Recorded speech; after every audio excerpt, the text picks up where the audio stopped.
Assalamu alaikum dear students and viewers. How are you? Fine, feeling well? Hope you are fine and feeling well.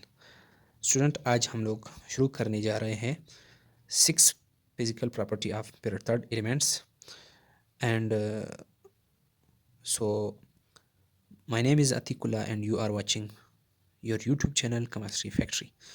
So let's come to the topic. Topic name is trends in melting and boiling points of period third elements. Student trends कहते हैं change तब्दीली period third elements के जो कि आज हम पढ़ने वाले melting and boiling points. The melting and boiling points increases from left to right अब period third elements up to silicon. Student जब हम पीरियड थर्ड एलिमेंट्स में जाते हैं तो मेल्टिंग पॉइंट लेफ्ट से राइट की तरफ बढ़ते जाते हैं. सही है स्टूडेंट, लेफ्ट से राइट की तरफ मेल्टिंग पॉइंट बॉइलिंग पॉइंट क्या है, बढ़ते जाते हैं. कहाँ से? सोडियम से लेकर सोडियम से लेकर सिलिकॉन तक. सही है, सोडियम से लेकर सिलिकॉन तक आहिस्ता ग्रेजुअली क्या है, बढ़ते जाते हैं. देन ग्रेजुअली डिक्रीजेस और फिर आहिस्ता वापस कम हो जाते हैं. सही है स्टूडेंट. जैसे कि आप देख सकते हो ये सोडियम है, मैग्नीशियम है, aluminium, silicon, phosphorus, sulphur, chlorine, argon. तो हमारे पास जो है यहाँ पर सोडियम की मेल्टिंग पॉइंट है 98, बॉइलिंग पॉइंट है 883 और फिर मेल्टिंग पॉइंट सोडियम मैग्नीशियम के 650, बॉइलिंग पॉइंट मैग्नीशियम की 1100, फिर एल्यूमिनियम की 600 और एल्यूमिनियम की बॉइलिंग पॉइंट 2400, सिलिकॉन की 1420 और बॉइलिंग पॉइंट 2480. तो यहाँ तक जो है मेल्टिंग पॉइंट और बॉइलिंग पॉइंट दोनों साथ साथ क्या हो रहे हैं, बढ़ते जाते हैं. लेकिन एकदम फिर फास्फोरस पर पहुँचने के बाद यहाँ पर मेल्टिंग और बॉइलिंग पॉइंट क्या हो जाते हैं, एकदम डिक्रीज़ हो जाते हैं, फिर मज़ीद कम हो जाते हैं, फिर मज़ीद माइनस में चले जाते हैं, फिर इससे माइनस में चले जाते हैं अर्गान तक. The melting and boiling point element depends upon the bond strength और the number of valence electron. Students ये मेल्टिंग और बॉइलिंग पॉइंट जो है ये किस चीज़ पर डिपेंड करता है? बॉन्ड स्ट्रेंथ पर, कि किस तरह एटमों के बीच में या आयंस के बीच में जो बॉन्ड है वो कितना मजबूत है. अगर बॉन्ड ज़्यादा मजबूत था तो मेल्टिंग पॉइंट और बॉइलिंग पॉइंट भी क्या होंगे, ज़्यादा मतलब उसकी उस मटेरियल का जो मेल्टिंग और बॉइलिंग पॉइंट है वो क्या होंगे, वो ज़्यादा होंगे. और साथ में ये नंबर ऑफ वैलेंस इलेक्ट्रॉन्स पर भी डिपेंड करता है. जिस एटम के पास वैलेंस शेल में इलेक्ट्रॉन्स ज़्यादा होंगे तो इसका मेल्टिंग पॉइंट और बॉइलिंग पॉइंट भी क्या होगा, ज़्यादा होगा. जैसे कि आप देख सकते हो सोडियम में एक वैलेंस इलेक्ट्रॉन है, मैग्नीशियम में 2 है, एल्यूमिनियम में 3 है. तो जिसमें इलेक्ट्रॉन की तादाद, वैलेंस शेल में इलेक्ट्रॉन की तादाद ज़्यादा है, उसकी मेल्टिंग और बॉइलिंग पॉइंट भी ज़्यादा है. एल्यूमिनियम का मेल्टिंग और बॉइलिंग पॉइंट मैग्नीशियम और सोडियम से इसी वजह से ज़्यादा है क्योंकि इस एल्यूमिनियम में आखिरी शेल में 3 इलेक्ट्रॉन है, मैग्नीशियम में 2 है, सोडियम में क्या है, कितने हैं, 1 है. समझ गए स्टूडेंट. और सिलिकॉन में फिर 4 है, तो वो किस से ज़्यादा हो गए, वो ज़्यादा हो गए किसी है, बाकी इन तीनों की बनस्बत. लेकिन फास्फोरस और सल्फर और क्लोरीन में फिर ज़्यादा होते हैं. यहाँ पर कुछ केस और है. तो अब हम आते हैं the bond of sodium, magnesium and aluminium. The bond between the sodium, magnesium and aluminium is metallic while silicon forms covalent bond with other silicon. अब सोडियम, मैग्नीशियम, एल्यूमिनियम चूंकि मेटल्स है तो वो मेटेलिक बॉन्ड बनाता है. लेकिन silicon जो है नॉन मेटल है, वो हमेशा कोवेलेंट बॉन्ड बनाता है दूसरे सिलिकॉन के साथ. सही है स्टूडेंट. सिलिकॉन जो है ये एक सिलिकॉन है, उसके अगल बगल क्या होते हैं, बाकी सिलिकॉन होते हैं. तो ये सिलिकॉन जो है इधर से भी बॉन्ड बनाता है, इधर से भी, इधर से भी, इधर से भी. ये वाला सिलिकॉन जो है इधर से सिलिकॉन होगा, इधर सिलिकॉन होगा, इधर सिलिकॉन होगा, इधर सिलिकॉन. इस तरह ये बॉन्ड बनाता है, कोवेलेंट बॉन्ड बनाता है. लेकिन सोडियम, मैग्नीशियम और एल्यूमिनियम में मेटालिक बॉन्ड बनता है. The sodium, magnesium and aluminium provides 1, 2 और 3 electrons respectively.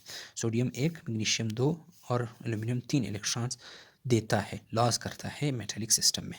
The bond strength of metals is directly proportional to the number of valence electrons.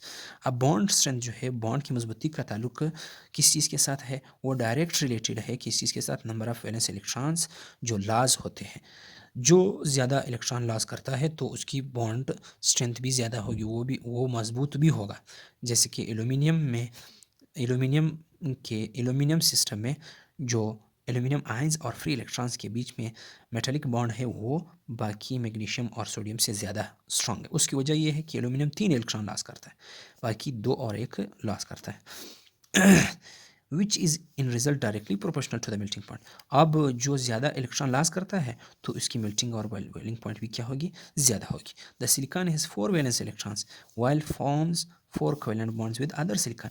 एक सिलिकॉन जो है ये अपने आखिरी शेल में 4 इलेक्ट्रॉन रखता है, क्योंकि ये सिलिकॉन 4th ग्रुप के साथ ताल्लुक़ रखता है। ये कार्बन के नीचे मौजूद है, ये 4th ए ग्रुप के साथ ताल्लुक़ रखता है और कार्बन के नीचे मौजूद है। तो इस ये टेट्रावेलेंट है, सही है, इसके आखिरी शेल में 4 इलेक्ट्रॉन। तो ये क्या करता है, the silicon has 4 valence electrons which forms 4 covalent bonds with other silicon.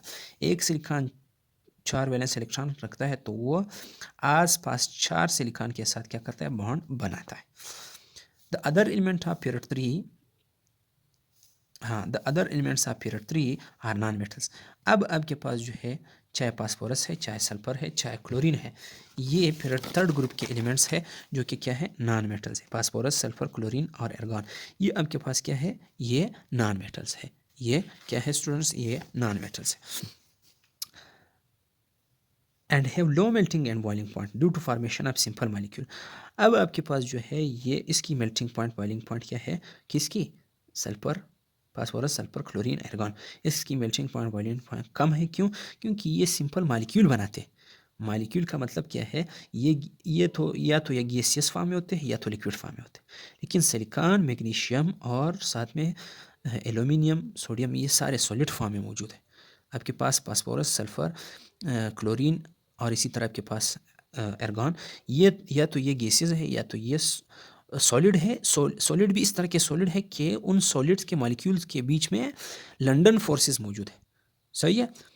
अगर लिक्विड है तो तब भी लंडन फोर्सेस, अगर सॉलिड है तब भी लंडन फोर्सेस। लंडन फोर्सेस जो कि बहुत वीक फोर्स ऑफ अट्रैक्शन है। Such molecules are held together through a weakest force called London dispersion forces. यानी आपके पास फिर फास्फोरस जो है ये 2 सूरतों में पाया जाता है। इसका लिक्विड फॉर्म भी है, सॉलिड फॉर्म भी है, सही स्टूडेंट। यानी उसके जो कंपाउंड्स होते हैं तो उसके बीच में, उसके मॉलिक्यूल्स के बीच में क्या है, एक वीकेस्ट फोर्स ऑफ अट्रैक्शन मौजूद है जो कि लंडन डिस्पर्जन फोर्स कहलाता है। Melting point and boiling point of sulphur is greater than that of phosphorus because sulphur exist in S8 form while higher molecule of the phosphorus P4 chlorine and argon. Student यहाँ पर समझने की बात यह है कि melting point, boiling point sulphur की वो किस चीज़ से, सल्फर की फास्फोरस से क्या है, ज़्यादा है। उसकी वजह क्या है, उसकी वजह यह है कि सल्फ़र जो है ये एक बड़ा मॉलिक्यूल S8 की सूरत में पाया जाता है। सल्फ़र S8 की सूरत में पाया जाता है, लेकिन फास्फोरस जो है ये P4 फॉर्म में पाया जाता है। क्लोरीन जो है ये Cl2 फॉर्म में पाया जाता है। अब इस S8 के अगर 2 मॉलिक्यूल्स है तो ये बहुत से ज़्यादा सल्फर के मॉलिक्यूल इसमें मौजूद है, एटम मौजूद है। लेकिन इस फास्फोरस के मॉलिक्यूल में सिर्फ 4 फास्फोरस एटम मौजूद है। अब यहाँ पर साइज़ क्या है, सल्फर का बड़ा है किस चीज़ से, फास्फोरस से। तो लंडन डिस्पर्जन फोर्सेस डिपेंड करता है साइज़ ऑफ एटम पर भी, साइज़ ऑफ मॉलिक्यूल पर भी। जिस मॉलिक्यूल का साइज़ बड़ा होगा तो इसका लंडन डिस्पर्जन फोर्स भी क्या होगा, स्ट्रांग होगा। और जिसका लंडन डिस्पर्जन फोर्स स्ट्रांग होगा तो इसका मेल्टिंग पॉइंट, बॉइलिंग पॉइंट भी क्या होगा, स्ट्रांग होंगे। तो फास्फोरस जो है उसका P4 है, इसका S8 है। तो इसका साइज़ क्या है, छोटा है किस चीज़ से, सल्फर S8 से। फास्फोरस P4 का साइज़ छोटा है S8 से। तो S8 में मेल्टिंग पॉइंट, बॉइलिंग पॉइंट भी ज़्यादा है। P4 में मेल्टिंग पॉइंट और बॉइलिंग पॉइंट भी क्या है, कम है। क्लोरीन में भी क्या है, आर्गन में भी कम है। And strength of London dispersion force is dependent upon the size of molecule. और ये जो लंडन डिस्पर्जन फोर्स है ये फिर डिपेंड करता है साइज ऑफ मॉलिक्यूल पर। जिस मॉलिक्यूल का साइज बड़ा उसका लंडन फोर्सेस भी ज़्यादा होंगे, उसका लंडन फोर्सेस भी क्या होंगे, ज़्यादा होंगे। जिसका वो क्या है, कम है लंडन फोर्सेस, तो इस साइज़ कम है तो लंडन फोर्स भी क्या होगा, कम होगा। The order of melting and boiling point is under. तो ये S8 है, इसका मेल्टिंग बॉइलिंग पॉइंट ज़्यादा है P4 से, P4 का ज़्यादा है Cl2 से, Cl2 का ज़्यादा है एर्गॉन से। सही है स्टूडेंट। तो उम्मीद करता हूँ आप लोगों को लेक्चर समझ आ गया होगा। अगर लेक्चर समझ आ जाए तो चैनल को सब्सक्राइब करें और अपने दोस्तों के साथ शेयर करें, लाइक करें, ज़्यादा से ज़्यादा शेयर करें ताकि ज़्यादा लोगों तक लेक्चर की रसाई मुमकिन हो सके और इससे फ़ायदा उठाए। तो इजाज़त चाहता हूँ। अल्लाह हाफ़िज़।